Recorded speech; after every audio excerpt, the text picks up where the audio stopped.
Daniel Darc, bonsoir. Bonsoir. Vous connaissez tout le monde là? Ça va? Ah là là là. Hein. Alors vous dites Daniel Darc, pour moi, Crève-Cœur est le plus bel album que j'ai jamais fait. Ouais, j'en suis persuadé, ouais. Ouais, c'est... Il y a eu un moment où, effectivement, je venais un petit peu du punk et c'était important pour... Enfin, j'étais dans... Je voulais un petit peu choquer, des choses comme ça. Maintenant, j'ai passé ça et je veux faire des belles chansons. Ouais. Et j'ai fait ce que je voulais et je continue à faire ce que je voulais et on verra plus tard. Mais pour le moment, c'est parfait, quoi.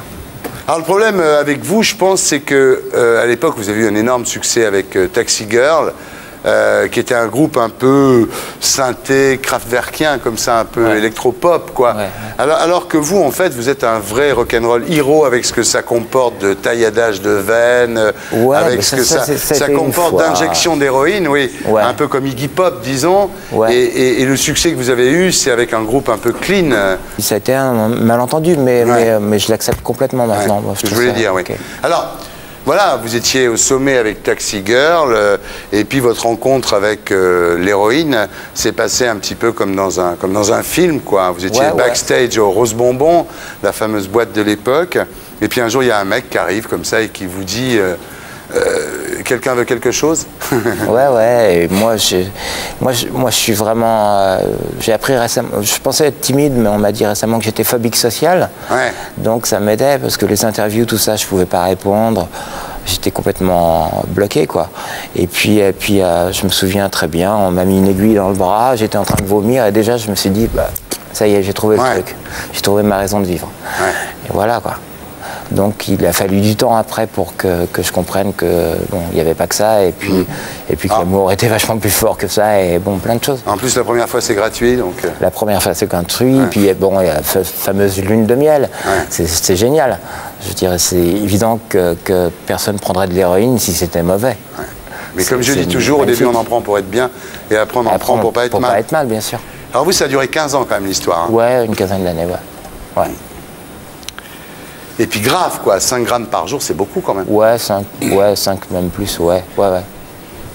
Ouais, c'était beaucoup, ouais.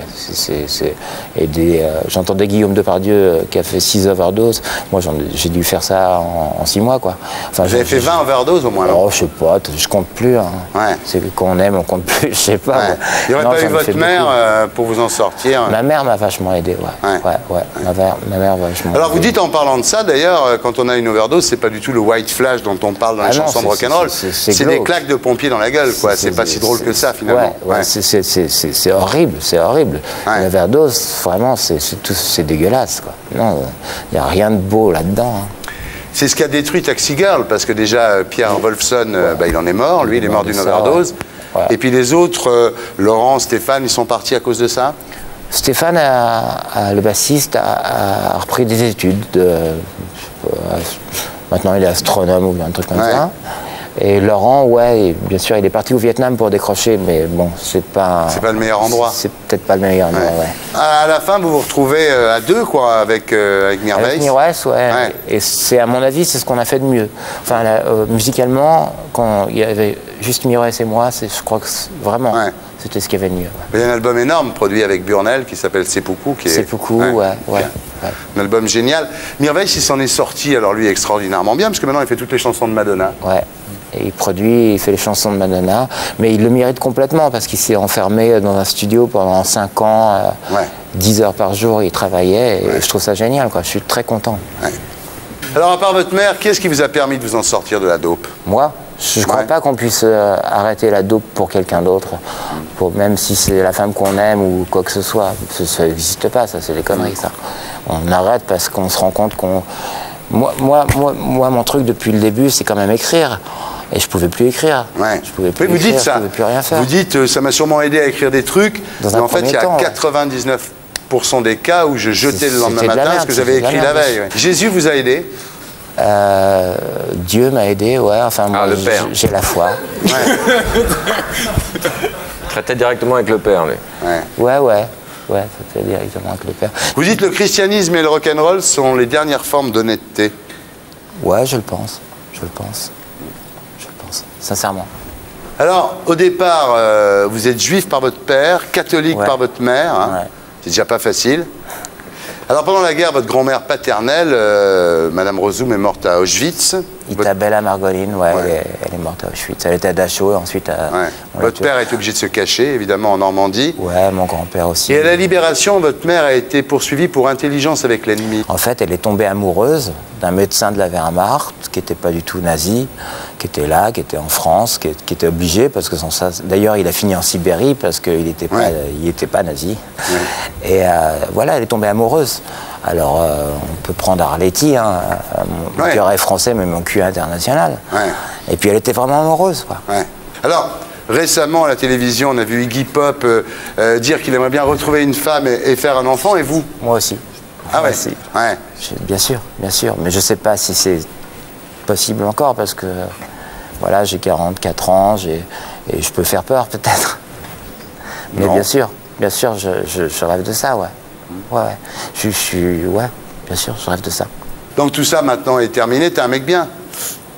Ouais, je sais pas si je suis un mec bien, j'essaye d'être un mec bien. Bon, on va voir, on va faire une interview mec bien.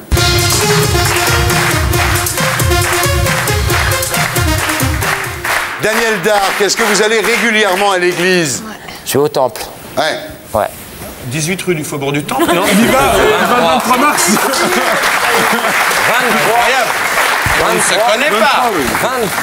23 mars, oui. Est-ce que vous faites des accompagnements de gens malades? J'ai fait pendant presque 2 ans, j'ai des personnes en fin de vie. Est-ce que vous êtes inscrit sur les listes électorales? Je devrais dire oui, non. Est-ce que vous rebouchez les tubes de dentifrice? J'ai toujours fait ça, même quand j'étais un mec. Même dans la pire junk, t'as rebouché les... Même pendant l'overdose? Je crois, ouais. Pendant l'overdose, je me servais pas de dentifrice. Ouais.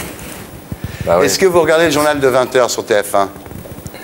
Non. Non, quand même pas. Est-ce que Marilyn Manson vous fait peur? Non, j'ai peur pour lui. Je pense qu'il est en train... Sincèrement...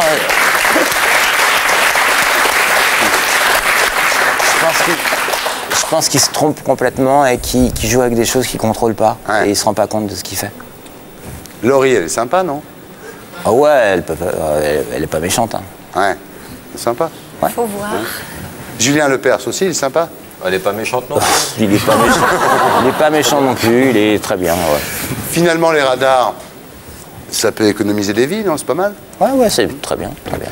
Pour la lessive, tu sépares le blanc et la couleur ou... Je mélange un peu tout, mais bon, j'ai pas beaucoup de blanc non plus. Ouais. Donc t'es un mec bien maintenant?